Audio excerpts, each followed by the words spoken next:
Tout simplement parce que les Asiatiques chez qui ce phénomène est fréquent, pour beaucoup d'entre eux, font l'éviction du lait de leur alimentation. Alors quand je dis que cette malabsorption de lactose elle est acquise, je veux dire par là qu'elle n'existe pas pendant la première année de la vie.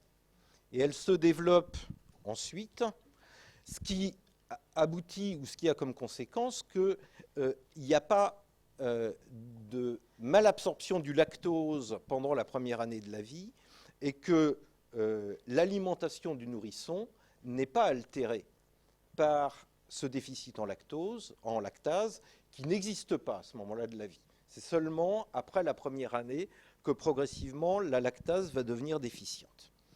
Alors à côté de ce syndrome fréquent, il y a un syndrome qui lui est grave, qui est l'intolérance congénitale au lactose, parce que les enfants qui sont atteints de ce syndrome ne savent pas, dès le premier jour de leur vie, digérer le lactose. Donc si vous essayez de les alimenter, vous leur créez une diarrhée, vous les déshydratez et vous les mettez dans une situation qui est potentiellement dangereuse pour leur survie. Donc évidemment, ça va poser des difficultés d'alimentation de ces enfants. Il leur faut des alimentations qui sont totalement dépourvues de lactose. Autrement, finalement, on aboutit à les tuer.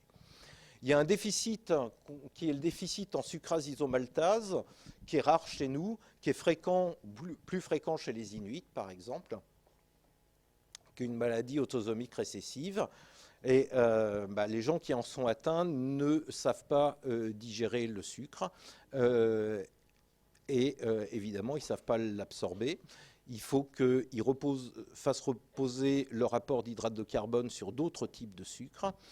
Puis il y a un syndrome qu'on appelle le syndrome de malabsorption en glucose-galactose, qui est aussi une maladie rare, qui est un déficit de la molécule LGLT1, donc qui ne permet pas le transport normal de glucose et de galactose à travers l'épithélium intestinal.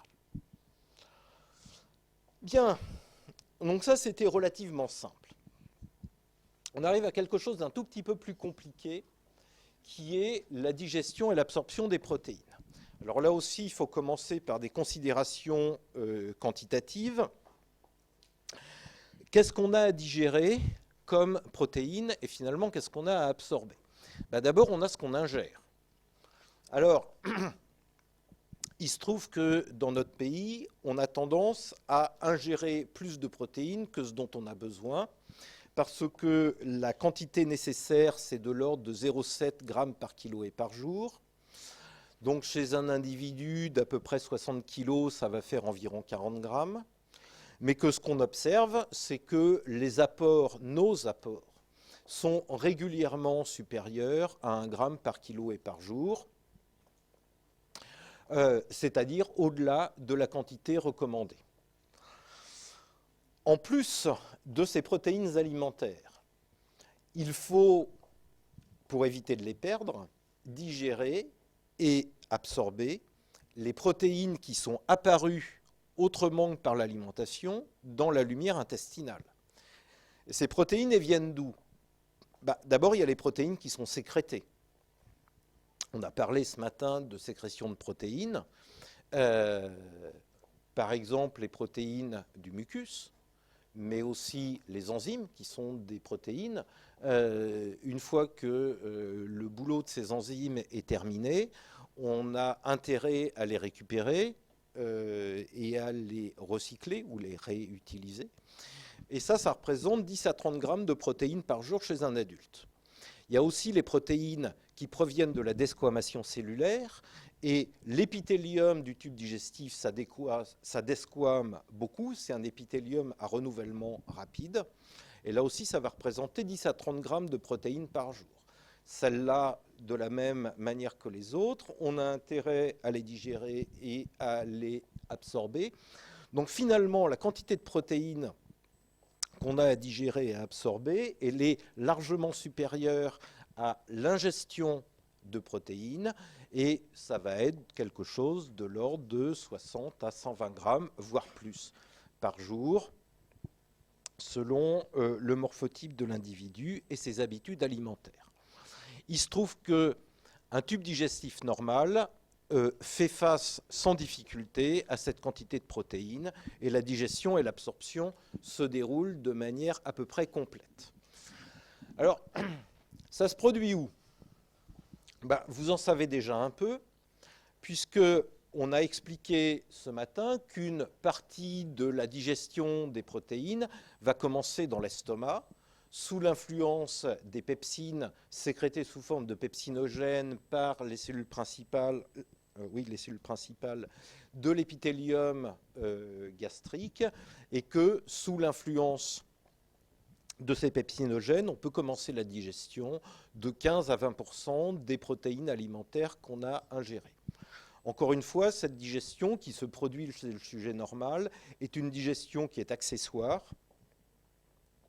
dans la mesure où si on supprime l'estomac et qu'on supprime de ce fait cette digestion, on ne va pas induire de syndrome de malabsorption des protéines, tout simplement parce que ce qui se produit en aval, c'est-à-dire la digestion sous l'influence des enzymes pancréatiques, est largement suffisant pour faire face aux besoins de digestion et d'absorption des protéines, même si il ne se passe rien dans l'estomac.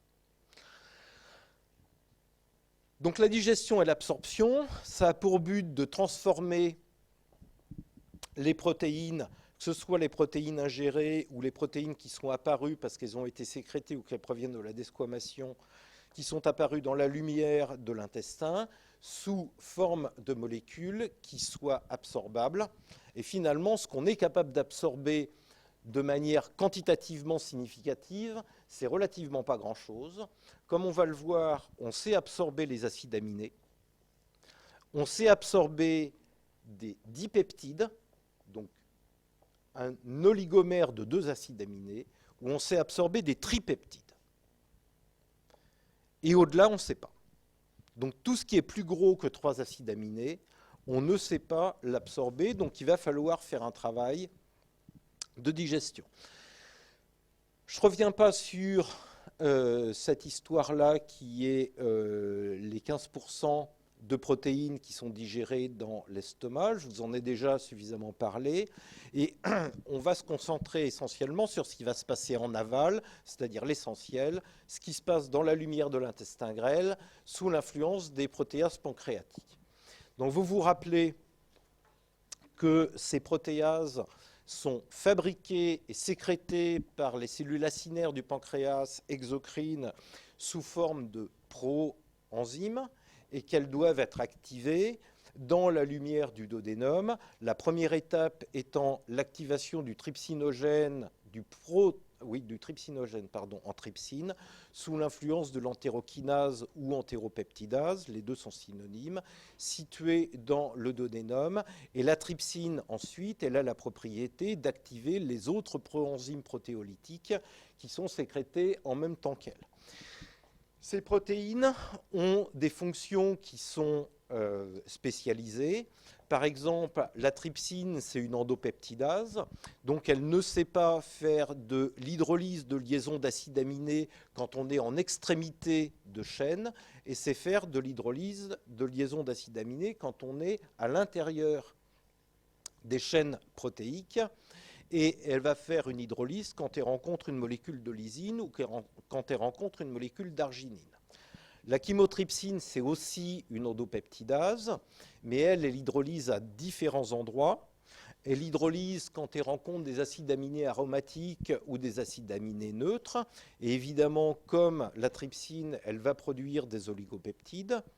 L'élastase est toujours une endopeptidase, mais sa cible, c'est les acides aminés aliphatiques. Et elle produit des oligopeptides. Et puis, il reste les carboxypeptidases. Alors, bon, il y a d'autres enzymes protéolytiques, mais les principales sont celles-là. Il reste les carboxypeptidases qui, comme leur nom l'indique, sont des exopeptidases. Elles vont faire de l'hydrolyse aux extrémités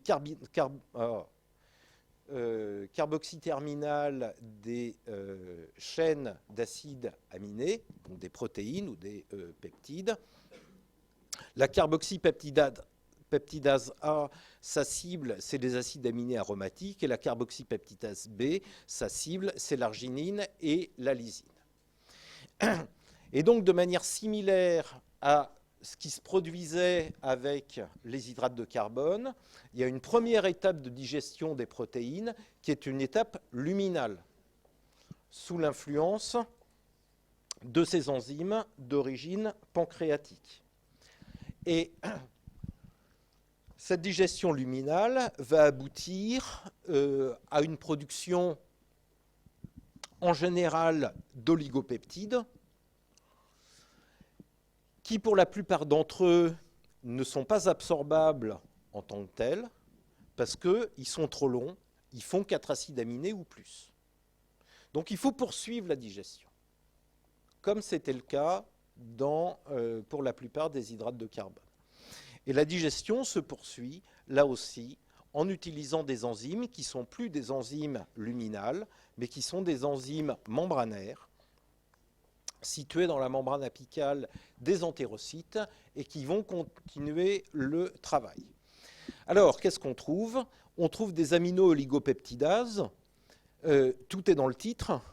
Ça agit sur les oligopeptides et ça agit à l'extrémité aminoterminale des oligopeptides. On trouve des aminopeptidases qui sont capables d'agir sur des molécules qui sont plus petites que des oligopeptides, donc par exemple sur des dipeptides ou sur des tripeptides. Et puis on trouve des dipeptidylaminopeptidases. Et les dipeptidylaminopeptidases, là aussi, le nom ou la fonction est dans le titre, elles libèrent des blocs de 2 acides aminés à partir de l'extrémité aminoterminale d'un oligopeptide. Et le produit de l'action de ces différentes enzymes qui vient compléter l'action des enzymes d'origine pancréatique, c'est la présence dans la lumière de substances qui, elles, vont pouvoir être absorbées. Et ces substances sont soit des acides aminés sous forme élémentaire, soit des dipeptides, soit des tripeptides. De la même manière que ce qu'on avait observé avec les hydrates de carbone,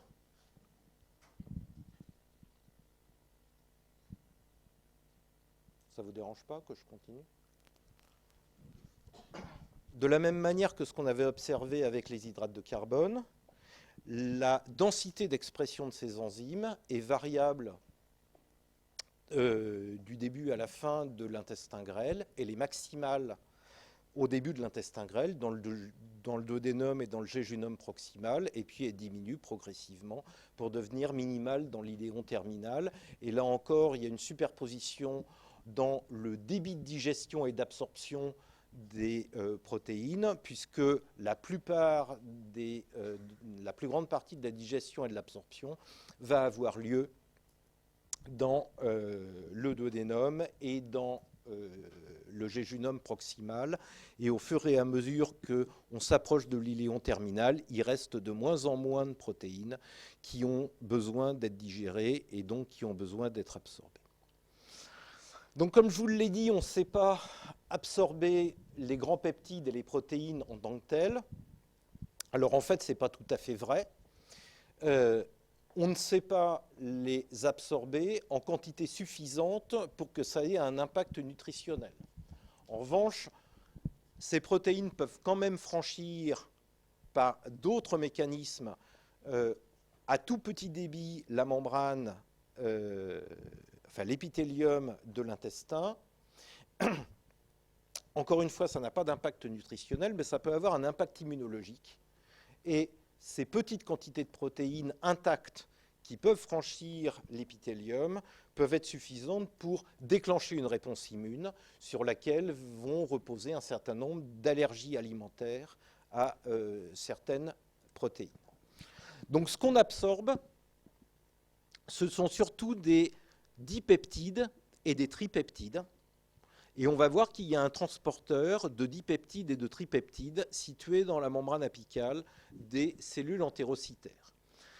Il y a une stéréospécificité en ce sens que on est capable d'absorber les formes L, par exemple, mais on n'est pas capable d'absorber les formes D, qui sont peu représentées d'ailleurs dans notre alimentation.